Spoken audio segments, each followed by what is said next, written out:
साढ़े साथी के बारे में जरा थोड़ा बताइए।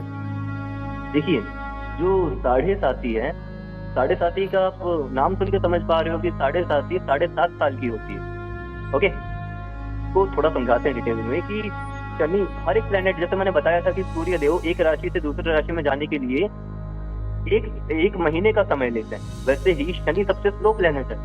ठीक है, वो 2.5 साल तक एक ही राशि में रहता है, 2.5 साल, 2.5 ईयर्स। ठीक है, जब ये शनि आपका मून साइन से, मान लीजिए आपका मून साइन कैप्रिकॉर्न है, आपके मून साइन से जब वो 12th में आता है, सेजिटेरियस में, धनु राशि में, तब आपकी साढ़े साथी का प्रथम चरण शुरू होता है 2.5 साल का। जब शनि देव आपके सेकंड, मतलब आपके मून साइन के ऊपर आ जाते हैं, ट्रांजिट की अगर हम बात करें तो वो आपका सेकंड चरण शुरू हो जाता है। और जब मून साइन से एक घर आगे शनि देव गोचर के दौरान आ जाते हैं, जो आखिरी 2.5 साल उनका जो फेज होता है, वो शनि साढ़े साथी का तीसरा और अंतिम चरण होता है। हर चरण का एक अपना महत्व है।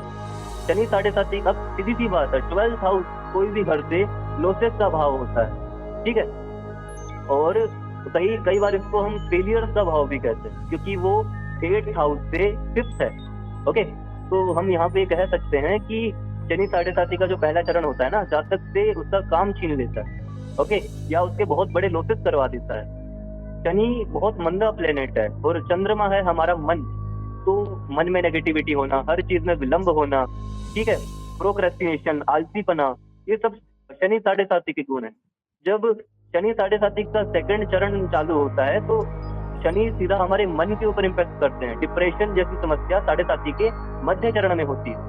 और जो आखिरी चरण है वो हमारे कुटुंब का होता है, हमारे धन का होता है।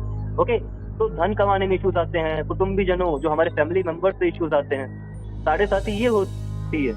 बट हर एक व्यक्ति की साढ़े साथी खराब नहीं होती, क्योंकि हर एक व्यक्ति की कुंडली के लिए शनिदेव नेगेटिव नहीं होते। हमने तो कुछ ऐसे लोगों को देखा जो साढ़े साथी में करोड़पति तक बन गए। ठीक है, हमने तो ऐसे लोग भी देखे हैं। बट एक चीज कांस्टेंट रहती है साढ़े साथी में, वो रहती है हमारी मेहनत, डिटर्मिनेशन और कंसिस्टेंसी। और कोई भी ऑब्स्टेकल्स आए उसको पार करने की क्षमता, ऑब्स्टेकल्स को पार करने की क्षमता, ये हमारे अंदर होनी चाहिए। तभी हम साढ़े साथी सस्टेन कर पाएंगे, भले ही आपके लिए शनि नेगेटिव है या पॉजिटिव।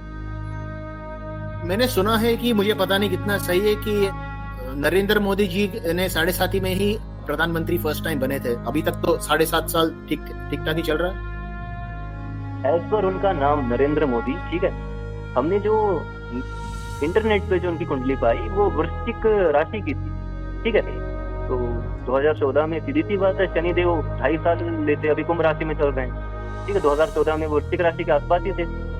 तो ये कहना बिल्कुल भी गलत नहीं होगा कि नरेंद्र मोदी जी ने साढ़े साथी में ये उपलब्धि प्राप्त की। बट उसके लिए कुछ और भी उनकी दशाएं थी, जिसके कारण उनको एक नेम सिम मिला।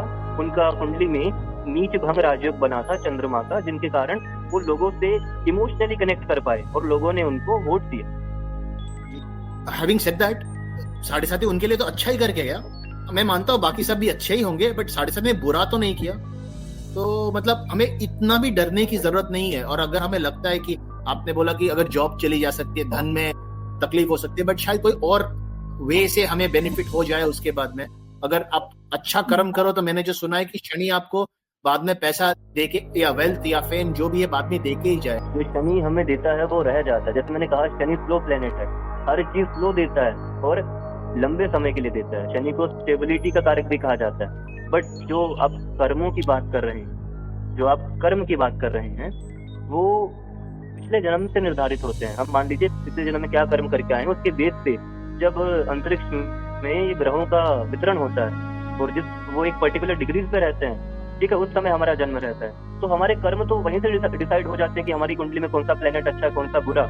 अगर कुंडली में शनि की प्लेसमेंट अच्छी है, सीधी सी बात, आपके पूर्व जन्म के कर्म बहुत अच्छे रहेंगे। ठीक है, अगर वही शनि की प्लेसमेंट नेगेटिव है, तो पूर्व जन्म के कर्म आपके ज्यादा अच्छे नहीं रहे हैं। ओके, क्योंकि शनि को तो कर्म का देवता कहा गया, न्याय का देवता शनिदेव, है ना। जो शनि का जो बेनिफिट रिजल्ट्स हो सकता है, जो जैसे मोदी साहब ने यही टाइम पे सक्सेस मिला उनको, तो शायद ये पूर्व कर्म के मिला हो, या फिर अभी वो चीफ मिनिस्टर भी तो थे ना, तभी तो उनका 7.5 नहीं चल रहा था, तभी शायद कुछ और योग वगैरह चल रहा होगा, बट वो शायद तभी उनको इफेक्ट ना मिलके शायद तभी मिला हो, ऐसा हो सकता है। बिल्कुल, देखिए जब वो चीफ मिनिस्टर थे ना, तब उनको गुजरात के लेवल पे हर कोई जानता था, ठीक है। पर जब वो प्रधानमंत्री बने तो उनको वर्ल्ड वाइड, आज वो कितने फेमस है ना, वर्ल्ड वाइड उनको हर कोई जानता है। दैट डिपेंड ऑन देयर दशा। यस, शनि का रोल है, उन्होंने एक long term stability they the, but इसका मतलब ये नहीं है कि उनकी लाइफ खराब नहीं, ठीक है। उनका शादी में इश्यूज आ गया, अब सोचिए बुढ़ापे में जाके शनि ने उनको अच्छा प्रभाव दिया, बुढ़ापे में जाके, क्योंकि उनका चंद्र राशि शनि के लिए फेवरेबल नहीं था। वृश्चिक राशि शनि कभी उसको सपोर्ट नहीं करता, मंगल की राशि। बट आपका कहना एकदम सही है कि शनि लॉन्ग टर्म सक्सेस देता है और बड़े लेवल पे सक्सेस देता है। तो भले ही होगा वही जो आप चाहते हो, पर तब नहीं जब आप चाहते हो, यही शनि